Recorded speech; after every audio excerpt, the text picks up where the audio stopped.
Well, I know that a lot of people are on their way to work. Most of you are driving, and you happen to be an employee or an employer. This morning, courtesy of Trust Academy, the Career Guidance Show will focus on employees and employers. And like last week, we have in the studio Mr. Nguwi. When he was in the studio last week, we spoke about O and A-level graduates, and he was just basically giving advice as to, what career path one can take and when can they actually start considering what they want to do in their life. Now, this morning he's back in the studio, and we will talk about employees and employers, like I said.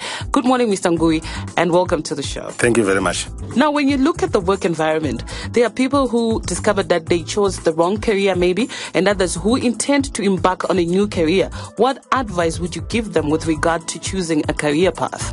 The most important part is that traditionally people have chosen careers based on the amount of money that they expect to earn. And that's the wrong way to start a career. The best way to choose a career is to look at what you are capable of doing, which is your aptitude and your interest and the personality that you have. And if you match those, you probably end up in the right career.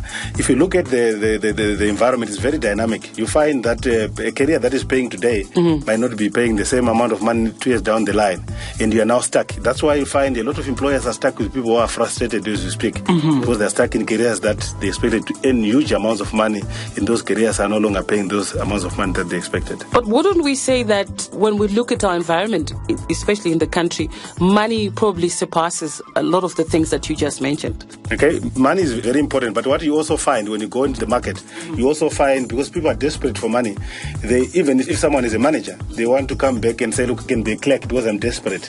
And that is a sign of a person who is directionless in terms of their career.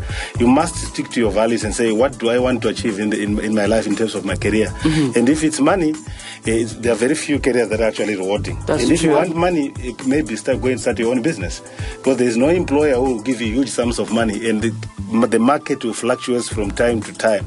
And what I can assure you is you better be in a position where you enjoy what you're doing, than in a position where you expect a lot of money and you get frustrated and you even affect your customers. No wonder I'm still broadcasting.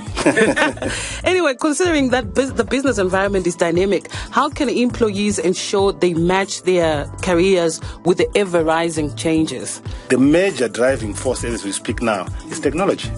And in any field that you go, there's a new technology, and this technology is free sometimes on the internet. We expect employees to be using this technology. For example, if someone is going to be looking for a job, there's Facebook now, there's email. Employers are not going to wait and give you a week to apply. They take the CVs as they arrive. Within an hour or 30 minutes, I could have all the CVs that I want, and I'm done. And you have not checked your email, you have not checked your Facebook account, and you have missed. That's true.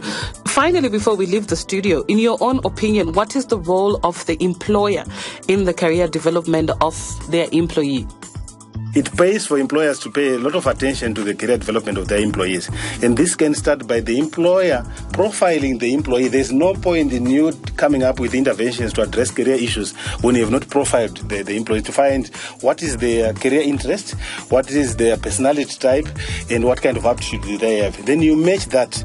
Once you have done that, it's very easy then to come up with development plans to address any deficiencies that the employee might have. So there you are. I'm just hoping that the employer and the employee learned something courtesy of Trust Academy this morning on the Career Guidance Show. We will be back with the same show next week at 7:45. Thanks for listening. Career Guidance was brought to you by Trust Academy. Remember, even if you did not achieve the points you desired at O or A level, do not despair. You can still achieve your dreams. Take advantage of our free career guidance. So pay us a visit today at the Jubilee 2000 Center, 40 Livingston Avenue, Harare, opposite the Mukwati building. Or call us on 04-790988 or 84. Mobile number 0772-616665 and ask for Herbert. Or email trust@trustacademy.co.zw.